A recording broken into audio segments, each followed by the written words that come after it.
Hola oyentes de Radio Sefarad y bienvenidos nuevamente a la geografía del Yiddish de la mano de Barda Fishbein. ¿Qué tal, Barda? Hola Jorge, hola a los oyentes de Radio Sefarad. Bueno, vamos a seguir hoy hablando de Vilna o Vilnius, la capital de Lituania, pero que en la historia judía tiene un papel tan importante que seguramente nos llevará varias entregas a hablar de todos ellos. Empezamos con la segunda entrega. Así es, Jorge, vamos a tener que conocerla a fondo. Ya desde el inicio del siglo XVII, como hemos visto en nuestra anterior visita, Vilna era una referencia en materia de estudios judíos, así es como diversos nativos de la ciudad se convirtieron en grandes eruditos, algunos de los cuales se han citado también en nuestra anterior visita. Coherentemente con la situación religiosa de los siglos XVIII y XIX, hasta las primeras décadas de este último siglo, los niños y jóvenes de Vilna podían optar por el Heider para estudios elementales o por el Talmud Toire para estudios un poco más avanzados como opciones principales. Y hasta ahí llegaba el nivel, porque pese a la importancia de Vilna y su situación de sede destacada de educación judía, no hubo hasta esas fechas en la ciudad ninguna yeshiva relevante, ninguna institución de estudios superiores destacada. Los estudiosos de la Torá se reunían en círculos restringidos para aprender de manera independiente o elegían como instructor o mentor a un rabino que los guiaba y dirigía. Pero incluso esta forma de aprendizaje, como se ha descrito, produjo algunos sabios locales destacados, a la vez que atrajo a estudiosos de otros sitios que inmigraban para participar de la formación o para actuar como maestros de los nativos. La primera yeshiva conocida de la ciudad se llamaba Ramailes y fue fundada hacia la mitad de la década de 1820 y continuó ejerciendo sus funciones hasta la Segunda Guerra Mundial.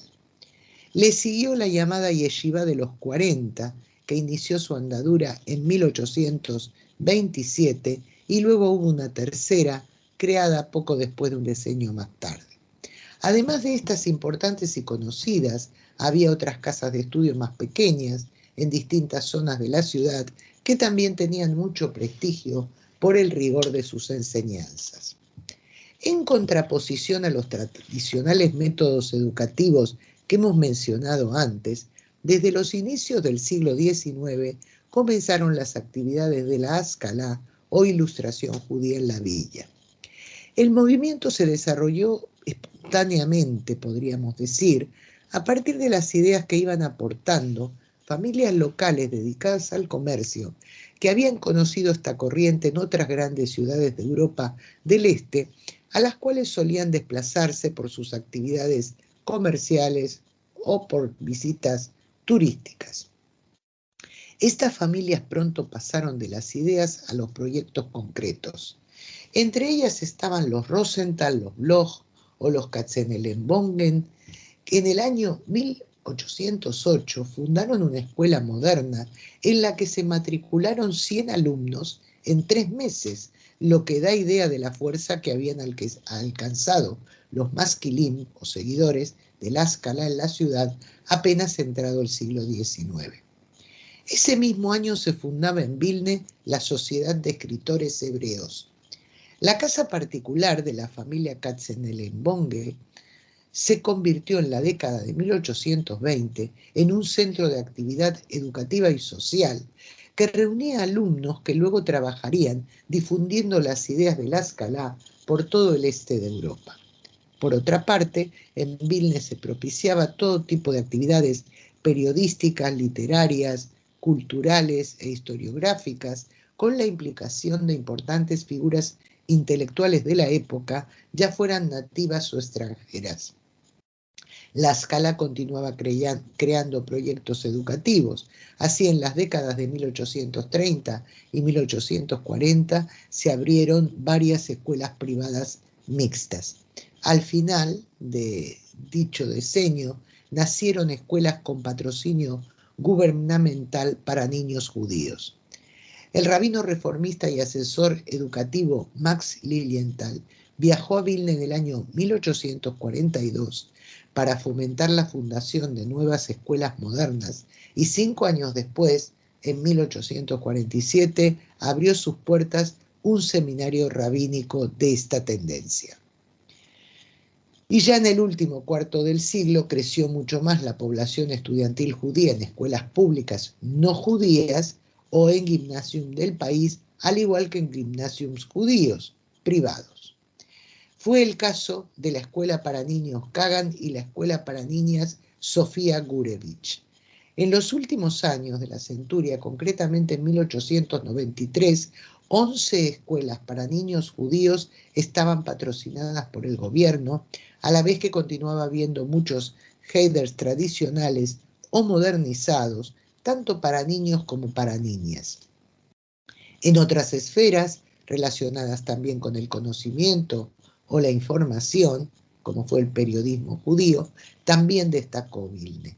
Tempranamente aparecieron revistas como Pirkei Tzafon o Capítulos del Norte, que se editó entre 1841 y 1844, o a Carmel, el Carmelo, que se publicó durante 20 años, desde 1860 hasta 1880. La ciudad llegó incluso a ser famosa por sus imprentas y por la publicación de colecciones enteras de obras de literatura en yiddish y en hebreo. Una de las familias más activas en esta rama fue la apellidada Rom. Eran propietarios de una imprenta que dirigía una mujer, algo poco común en aquel tiempo en que las mujeres empresarias no abundaban. La directora de la empresa era Débora Rom.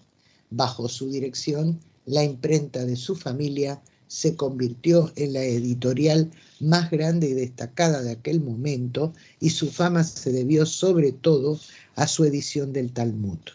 Varias otras familias de Vilne también se dedicaron con éxito a esta industria, publicando numerosas y muy difundidas ediciones distribuidas a toda la judeidad del este europeo.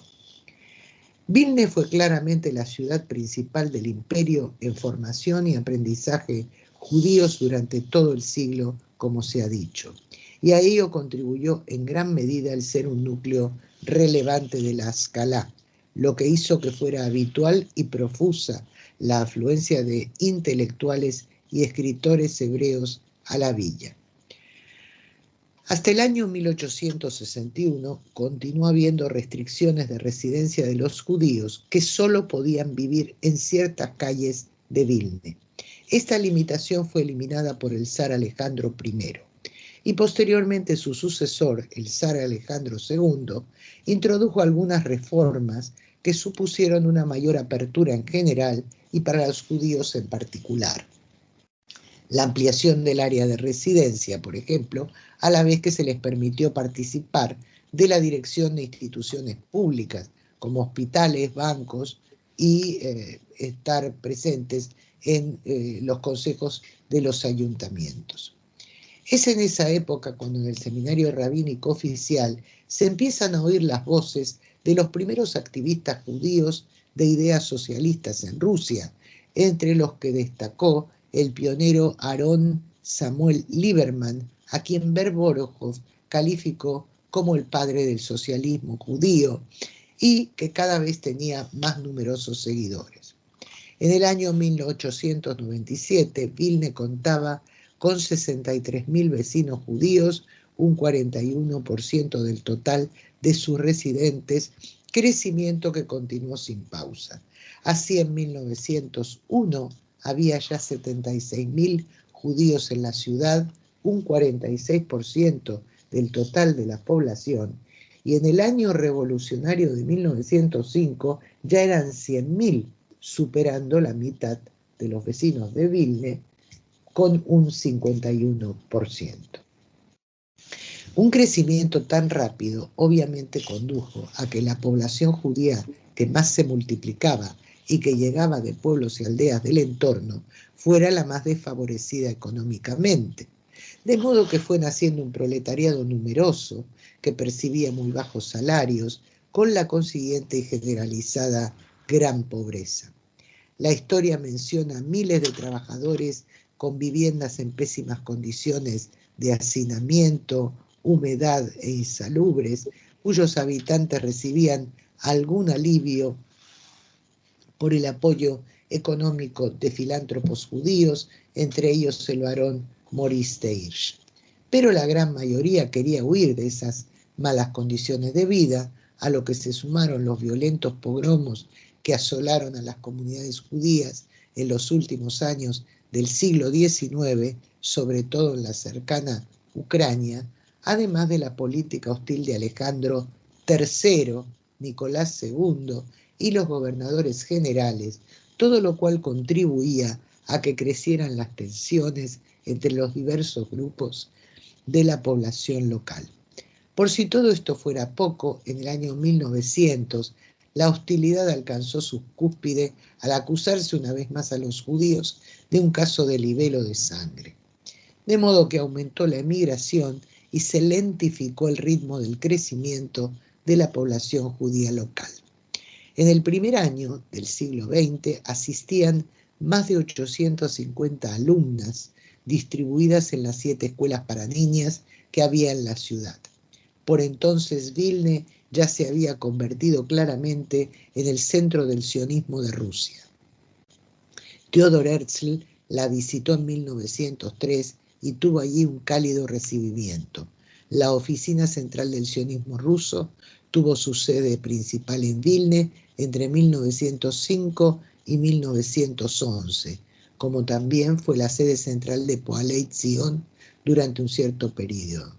Shmariau Levin, aunque no había nacido en la ciudad, fue elegido diputado en representación de Vilna, donde vivía, a la Duma o Parlamento ruso. Este político era bien conocido como destacado líder sionista.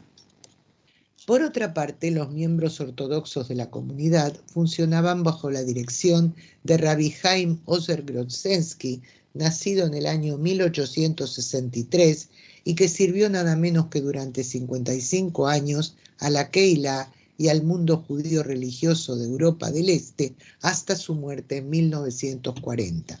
Fue posek, es decir, entendido en el Talmud, Av o presidente del bendito tribunal rabínico, guía espiritual y emitió diversas responsas sobre el halajá, considerándosele el jajam, el sabio más importante de su generación. También fue relevante su papel para salvaguardar las yeshivot de Lituania y Polonia. En el caso de las lituanas, consiguió que siguieran abiertas durante la era comunista. En cuanto a las polacas y rusas, cuando los nazis comenzaron a avanzar hacia el este, consiguió trasladarlas a Lituania antes de 1939. Durante la Primera Guerra Mundial, la ciudad fue un punto de tránsito y refugio para los judíos que huían de las zonas de combate. Durante esta contienda, la ocupación alemana, las condiciones de vida fueron muy duras para la población debido a la escasez de alimentos y a la discriminación que sufrían todos los habitantes, que en el caso de los judíos era aún más excluyente. Al acabar la guerra, la penuria continuó, ya que polacos y lituanos combatían para tener a Vilna en su territorio respectivo, situación que se prolongó entre 1919 y 1921. Como los judíos siempre sirven de chivo expiatorio a unos y a otros, en el mes de abril de 1919, la soldadesca polaca produjo una masacre en la que perecieron 80 judíos. Entre 1922 y 1939, es decir, los años correspondientes a la época de entreguerras, Vilna fue una de las comunidades más florecientes en lo que se refiere a actividades culturales, educativas y sociales de la Keilah. Fue cuando se creó la red de escuelas para la enseñanza primaria y secundaria, cuyo idioma educativo prioritario era el hebreo si se impartían clases también en otras lenguas, o en la que se enseñaba hebreo como lengua exclusiva. También se fundaron nuevos seminarios y escuelas de oficios para maestros de hebreo e yiddish. En 1924 se creó en Vilna el Instituto de Investigación de la Lengua y la Cultura Yiddish, conocido por sus siglas IVO, que aún realiza actividades en diversos países, y así Vilna reforzó aún más su condición de centro internacional de cultura judía, es decir, que la ciudad abarcaba todos los aspectos sociales y culturales de los que consta una sociedad.